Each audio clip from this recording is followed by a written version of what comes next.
The Golden State Warriors ended up losing to the Sacramento Kings in the play-in game.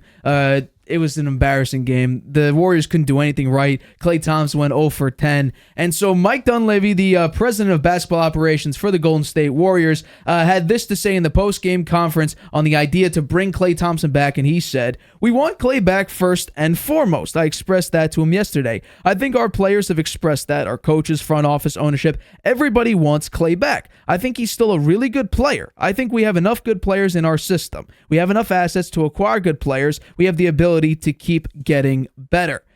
I don't exactly know about that, but if the president of basketball operations for the Golden State Warriors thinks so, I'm going to take it at face value, at least for the time being. But I want to know, do you think, if in your own opinion, the Warriors should break up the big three of Steph, Klay, and Draymond, with Klay Thompson being an unrestricted free agency in this offseason? I don't think they need to, actually. I think that they could bring Klay Thompson back on a reasonable deal. Probably makes sense. I mean, there's it's a crowd draw to have the big three back together for NBA championships among them. They are getting older. But the reason I say this is the young talent that the Warriors have that they can build around. They have Brandon Porzingis. He was the 19th pick in the draft. He averaged 9.2 points a game, 5.8 rebounds, 3.7 assists. He played very well. He's a very enthusiastic player, very excited about coming back and playing with the other three guys that make a difference for them now. Trace Jackson-Davis is a second-round pick. He's a really good rim defender. He can play the center position, maybe allow Draymond to move back over to the 4 position where he's more comfortable. And they liked him a lot. He had a decent season. Jonathan Kuminga, number 7 pick in the 2021 draft, 16.1 points a game, 4.8 boards, and 42%, almost 43% shooting percentage. He started out a little slow this year, but he really got it going. He looks like the real deal to be a strong player in that lineup, and was a starter for many of the games this season.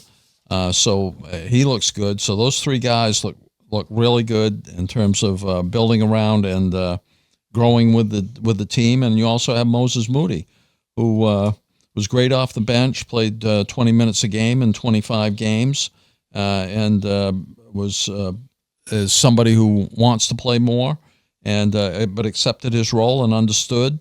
And he's somebody that they could use more effectively as well. I think it comes down to whether the Warriors decide they want to keep the big three together by signing Klay to an extension. It's probably going to be expensive. You look at the benchmark there is Drew Holiday, who got 4 years, $135 million. That seems like an awful lot to play for Klay, who obviously seems to be over the hill a little bit, right? His defense isn't so great, and now he's become quite inconsistent on offense. But again, the nostalgia, the marketing, the history of these three players being together, Draymond, Klay, and Steph Curry, I think there's a fair chance they'll re-sign him. I think it's either him or Wiggins, and Wiggins has a less of a chance of being re-signed than Klay Thompson. I mean, he did not play all that well this year. They're talking about Kuminga perhaps being able to play the 3 position. They had in the post-season conference with the general manager and Steve Kerr. They didn't mention Wiggins at all. They talked about Kuminga and maybe him playing the 3, Trace playing the 5, and Green moving over to 4 would give them a great defensive lineup. But they aren't quite ready for that now.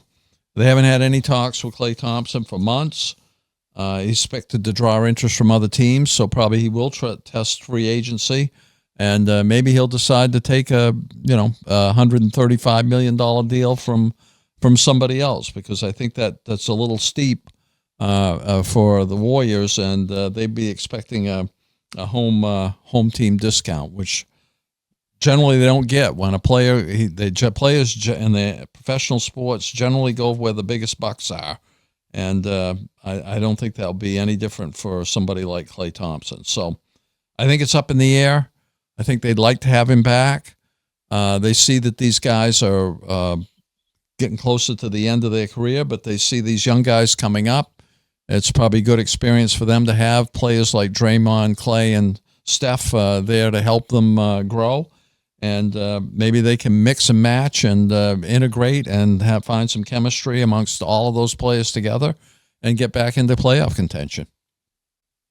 I'm on the opposite side of this. I think it's time for Klay to go. And I know for a fact, just like Mike Dunleavy said, it's not something that necessarily the organization wants. It's not something that Steph wants, because Steph, even with Draymond having his off-the-court issues and sometimes on-the-court issues with punching out Jordan Poole in practice, he still wanted him there. I think it's time for the Warriors and for Klay Thompson to separate. This was one of Klay Thompson's worst years of his entire career. His lowest points per game since 2013, his lowest total points per game once he plays at least half the season. He came back in the 2021-2022 season back from that Achilles injury. He came back he played the last 32 games or around 32 games for the rest of that season. But this season was bad. He was the second worst defender on the Golden State Warriors when it comes to points per possession for the opposing team.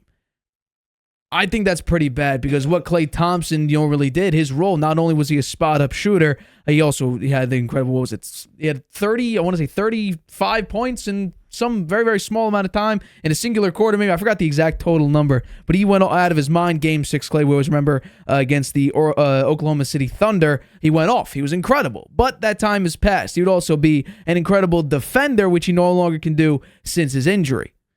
I think it's time for them to go.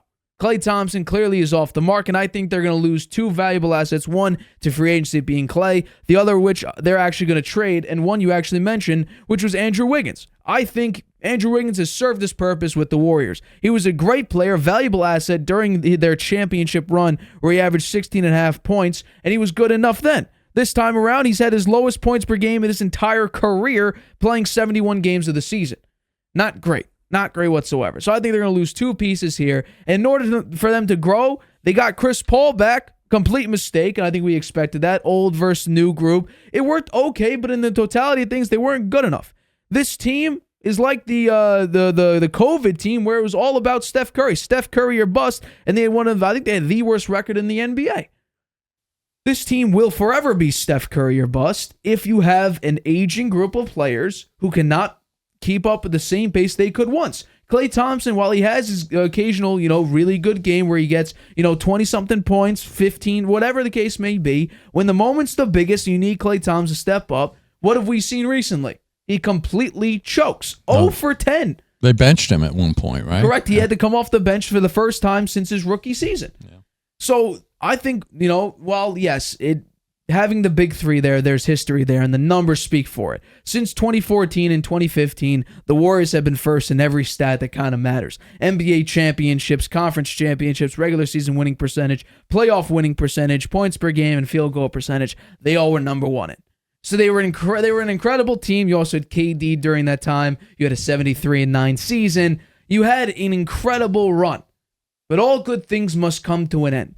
Klay Thompson is literally a negative factor for the Warriors. This season, his expected win-loss based on just, his performance and his, fill-in for the team, he basically, his expected wins for the Warriors was -11. Not great. Compared to someone who makes a legitimate impact, and this might be an unfair comparison, OG Anunoby brought the Knicks an expected win of 41. 41-plus wins. So OG's value for the Knicks is you're going to go 500 with him playing. Klay Thompson, you're going to lose 11 games with him there. Yeah. Well, where would you think he'd go? I mean, he is going to be a free agent. There is interest in him. He's not going to a contender. No contender is going to want him because he's not a consistent shooter. He's not a consistent defender anymore, because if you go to the defensive rating, he was third, but according to this, the points per possession for the qualified players, he was second to last. Mm-hmm. How about Wiggins? Andrew Wiggins, he also was terrible. He contributed to -15 expected win-loss. He's still pretty young, though. Correct. Wiggins, no, he is young, but he also had the worst season of his career points per game-wise, 13.2. So he has fallen completely off. Now, he actually his value was getting wasted on the Minnesota Timberwolves. He was basically getting called a bust when he was in Minnesota. He comes to the Warriors, makes a very, very good impact, makes it to an all-star game, the first in his entire career. They go out and win a chip with him, contributing some great against the Celtics. Yeah, he played very well. He played incredibly well. And then, as the years went on, the next 2 years, it was like, okay, he's averaging 17 a game, and it's okay. And this season, I just think the entire Warriors, they look better. They could play better on the road. But in the totality of it, when it really mattered most, it was Steph or bust. And that's not a winning recipe. You brought in Chris Paul for point guard experience and to bolster your bench.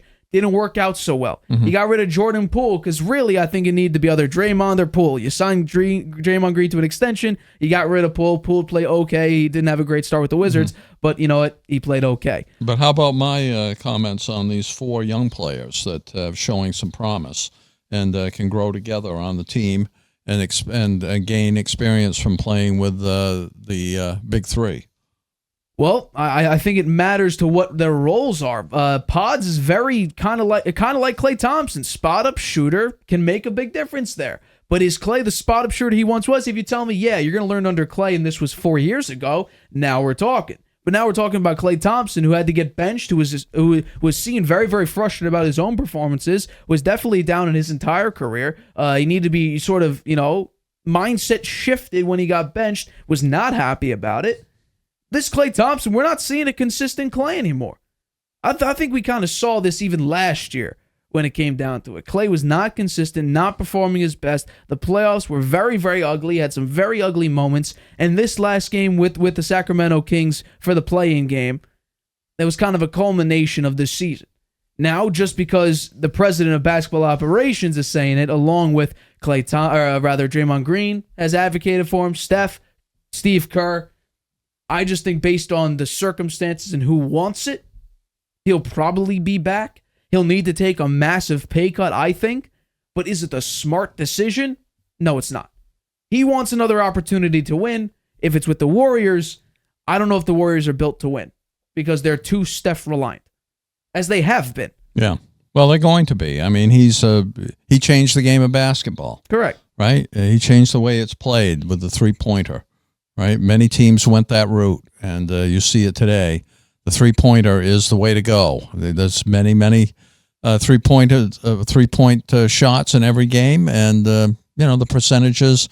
If you can hit over 40%, you're an elite three-point shooter, yeah. And Steph Curry is pretty consistent with that. So they're going to continue to play around him, and I think rightfully so for at least a couple more years. He's one of the elite players ever in the NBA, and we saw him break the three-point against the Knicks. The three-point record against the Knicks at Madison Square Garden a couple of years ago, and that was pretty exciting. Yeah, absolutely. So I think moving forward, the Warriors, they're going to be a bad team. Steve Kerr and Steph Curry are now on the same exact 2-year deal.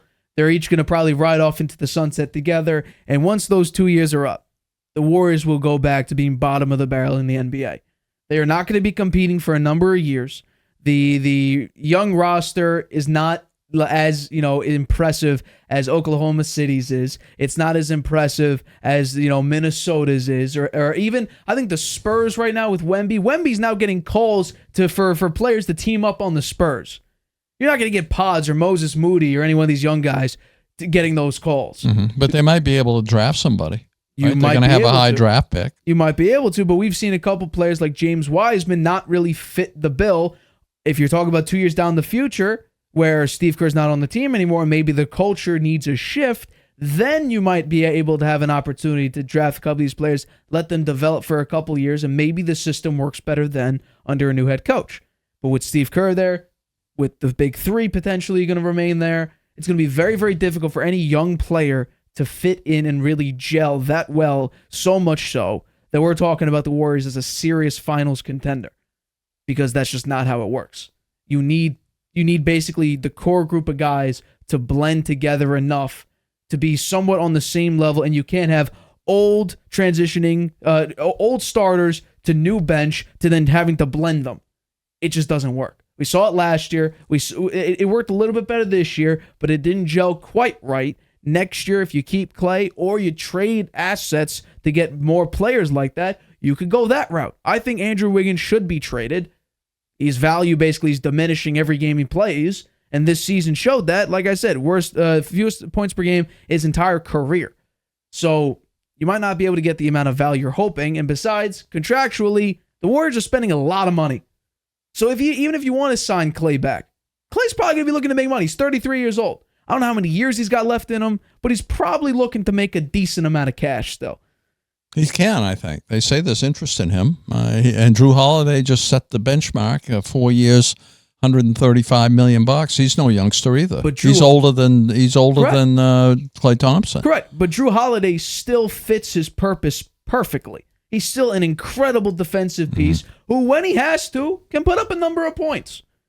But he still fits exactly what his role has been for a number of years. Yeah. Klay has regressed, and I think it's really I think Klay Thompson suffers from the injuries he's had, too. Absolutely. He's never been the same defender. Been the same. Yeah, absolutely. Yeah.